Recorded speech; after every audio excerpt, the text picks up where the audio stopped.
آخری 10 دن میں لیلۃ القدر رکھی ہے، اعتکاف رکھا ہے۔ پہلی امتوں کے لیے یہ نہیں تھا کہ پچھلے سارے گناہ معاف ہو جائیں، یہ ہمارے لیے کہ ہمارے پچھلے سارے گناہ معاف ہو جاتے۔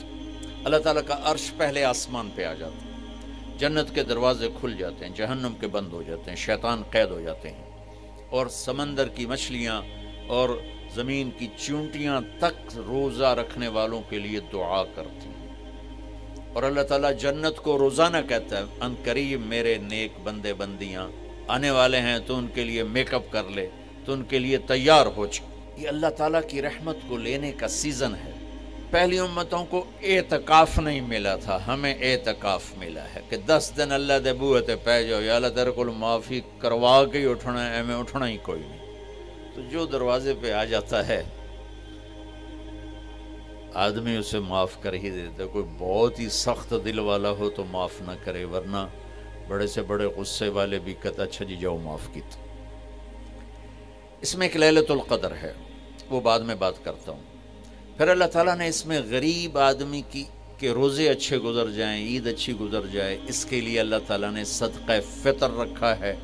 ہم اسے عید کے ساتھ جوڑ دیتے، پہلی رمضان سے دینا چاہیے تاکہ غریب اپنا کوئی روزہ تو رکھ سکے۔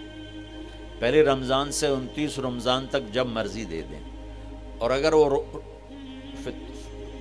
فطرانہ ادا نہیں کرتا تو اس کے روزے اس کے سر کے اوپر سے بھی نہیں جاتے، وہیں کھڑے رہتے ہیں۔ اور عام طور پر یہاں اخبار میں ٹی وی پر گندم کے لحاظ سے آتا ہے 2 سیر کڑک دے دو، وہ تھوڑے سے پیسے ہیں، 100-200 روپے ہے۔ میں آپ کو آپ سب مالدار لوگ بیٹھے ہیں، میں آپ کو اپنے نبی کا صدقہ فطر بتاتا ہوں کہ آپ کیا دیتے تھے۔ آپ کشمش دیتے تھے، کھجور دیتے تھے، جو بھی دیے ہیں۔ تو کشمش 3 کلو، بازار میں 3.5 کلو، بازار میں جا کے پوچھیں جو سب سے اچھی کشمش ہو یا پھر درمیانی، گھٹیا نہیں درمیانی اور سب سے اچھی، پتہ کرے وہ کتنی ہے، 1000 روپے کلو ہے، 1500 روپے کلو ہے۔ آپ کے گھر کے 4 افراد ہیں تو ایک گھر سے 6000 روپیہ غریب کو جائے گا۔ آج تو 6000 میں ایک ہفتہ نہیں گزرتا۔ تو اب سب سے عرض کرتا ہوں ویسے بھی خیرات کریں، افطاریاں کروائیں، اور صدقہ فطر کشمش کے حساب سے دیں۔ یہ آپ سب بھائی بہنوں کی خدمت میں گزارش ہے۔ اللہ نے آپ کو رزق دیا، خرچ کریں، یہی آپ کے ساتھ جائے گا، باقی سارا ادھر ہی رہ جائے گا۔ لیلۃ القدر، انا انزلناہ فی لیلۃ القدر وما ادراک ما لیلۃ القدر لیلۃ القدر خیر من 1000 شہر تنزل الملائکۃ فیہا باذن ربہم من کل امر سلام ہی حتی مطلع الفجر۔ ہم نے قرآن کو لیلۃ القدر میں اتارا، تمہیں کیا خبر کہ لیلۃ القدر کیا ہے؟ لیلۃ القدر 1000 مہینوں سے بہتر ہے۔ اس میں فرشتے اترتے ہیں اور یہ صبح تک رہتی ہے۔ لفظ قدر عربی میں اس کا ایک مطلب ہے قیمت۔ سبحان اللہ۔ تو اللہ نے کہا میں تمہیں بتاؤں، آپ سب تاجر بیٹھے ہو، لیلۃ القدر کی قیمت کیا ہے؟ 1000 مہینوں سے بہتر ہے، 1000 مہینوں سے بہتر ہے۔ اب 1 روپے پر 1000 نفع لے سکتے ہیں؟ دنیا میں کوئی ایسا کاروبار ہے؟ جو ہیروئن بیچتے ہیں وہ بھی نہیں لے سکتے۔ اور میرا اللہ کہہ رہا ہے 1 رات 1000 مہینے، یعنی کوئی 82-83 سال۔ یہ تو آ گیا پہلا قدر۔ دوسرا اس کا مطلب ہے تنگ پڑ جانا، تنگ پڑ وقت فقدر علیہ رزقہ۔ تو تنزل الملائکۃ فیہا، تنزل الملائکۃ والروح فیہا، کہ اس رات اتنے فرشتے اترتے ہیں کہ زمین تنگ پڑ جاتی ہے۔ سبحان اللہ، اتنے فرشتے آتے ہیں زمین تنگ پڑ جاتی ہے۔ تیسرا مطلب ہے قدر، مقدار کو، تو اللہ تعالیٰ نے اس کا آخری مطلب بھی بتایا، سلام ہی حتی مطلع الفجر، کہ کہ یہ فجر کی نماز تک، فجر کی اذان تک یہ رہتی ہے۔ 3 مطلب ہیں قدر کے، تینوں اللہ نے قرآن میں کور کیے۔ قیمت کیا ہے؟ 1000 مہینوں سے بہتر۔ تنگی کیا ہے؟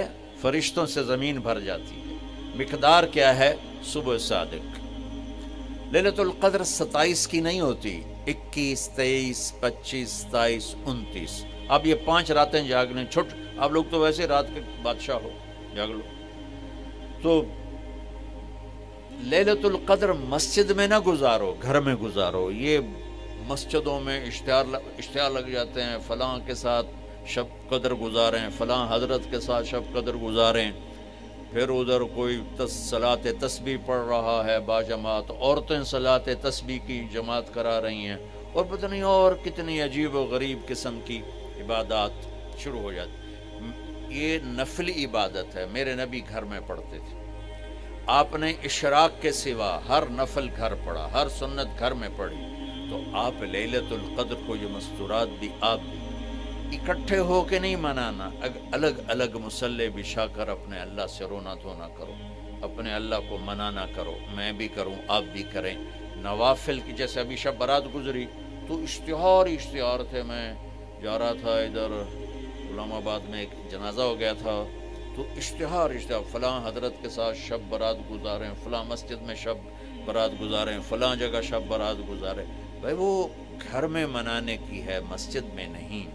میرے نبی نے نفلوں کو تنہائی میں ادا کیا، فرض کو مجمع میں ادا کیا۔ لیلۃ القدر میں جاگنا نفل ہے، اور پھر جب کٹھے ہو جائیں گے لوگ اور عورتیں تو پھر ساتھ غیبت بھی چلے گی، اور ایک غیبت کا بول ساری رات کو اڑا کے رکھ دے گا۔ مردوں یا عورت کٹھے ہو جائیں، غیبت سے تو بچتے نہیں، نہ ہی رک سکتے ہیں۔ سندھ سے ہم بائی روڈ آ رہے تھے، کراچی سے بائی روڈ جماعت تھی، تو وہ راستے میں بڑی غیبت کریں، نوجوان تھے سارے نئے نئے، میں چپ کر کے سنتا رہا۔ جب کوئی 2 دن گزر گئے نا تو ہمارے پاس بڑی وین تھی، میں نے کہا بچوں ایک نصیحت کرتا ہوں کہ غیبت نہ کیا کرو، مذاق کرو، ہنسا کرو، کھیڑا کرو، غیبت نہ کرو۔ تھوڑی سی میں نے اس پہ بات کی تو بڑے متاثر ہوئے، کہا جی ٹھیک ہے انشاءاللہ آئندہ بالکل نہیں کریں۔ کوئی آدھا گھنٹہ گاڑی میں سناٹا رہا، آدھے گھنٹے کے بعد ایک بولے مولانا یہ غیبت نہ کری تو پھر گلاں کی کریے۔ یہ میرا کلچر ہے، لہٰذا عورتیں عبادت کے لیے بھی اکٹھی ہوں گی تو غیبت شروع ہوگی، مرد مسجد میں اکٹھے ہوں گے وقت ضائع ہوگا، غیبت شروع ہوگی۔ میرے بھائی بہنوں، ہر نفل کو گھر میں گزار، اپنے گھر کو بابرکت بناؤ، اپنے گھروں میں نفل پڑھو، تلاوت کرو، ذکر کرو۔ صرف اشراق کے نفل میرے نبی مسجد میں پڑھتے تھے 2 رکعت، باقی ہر نفل آپ نے مسجد میں ادا کی۔ تو یہ چند چیزیں رمضان کے متعلق میں نے عرض کی ہیں۔ اب ایک بڑی اہم بات میں آپ کے سامنے عرض کرنا چاہتا ہوں، رمضان کی دولت کس سے ملے گی، رمضان کی برکات کس سے ملیں گی، اور کون محروم ہو جائے گا؟ آپ نے فرمایا 4 آدمی ایسے ہیں جن کی رمضان اور شب قدر میں بھی بخشش نہیں ہوتی، بس اس سے ہم اپنے آپ کو بچا لیں۔ کون ہے یا رسول اللہ؟ آپ نے کہا مدمن خمرن، شراب کا عادی، کبھی کوئی پی لے توبہ کر لے، میں اس کی اجازت نہیں دے رہا ہوں، مدمن کا لفظ ہے جو روزانہ شراب پیتا ہے، اس کی رمضان میں بخشش نہیں۔ عاق لوالدیہ، جو ماں باپ کا نافرمان ہے، اس کی بخشش نہیں۔ قاطع الرحم، رشتہ داروں سے لڑنے والا، اس کی بخشش نہیں۔ المشاحن، دل میں بغض رکھنے والا، اس کی بخشش نہیں۔ ہر وہ چیز جو میرے آپ کے لیے نقصان دے اللہ نے حرام کر دی، ہر وہ چیز جو میرے آپ کے لیے مفید ہے اللہ نے حلال کر دی۔ سود حرام کر دیا، ہماری پاکستان کی معیشت نہیں پوری دنیا کی معیشت ڈوبی پڑی، سارے ملک قرضوں پہ چل رہے ہیں، سود نے پوری دنیا کو تباہ کر دیا۔ تو میرے اللہ تعالیٰ نے، آپ دیکھتے نہیں میرا اللہ کہتا ہے فَأَذَنُوا بِحَرْبٍ مِّنَ اللَّهِ وَرَسُولِهِ، اگر سود نہیں چھوڑو گے تو میرے اور میرے رسول مل کر تمہارے خلاف جنگ کریں گے۔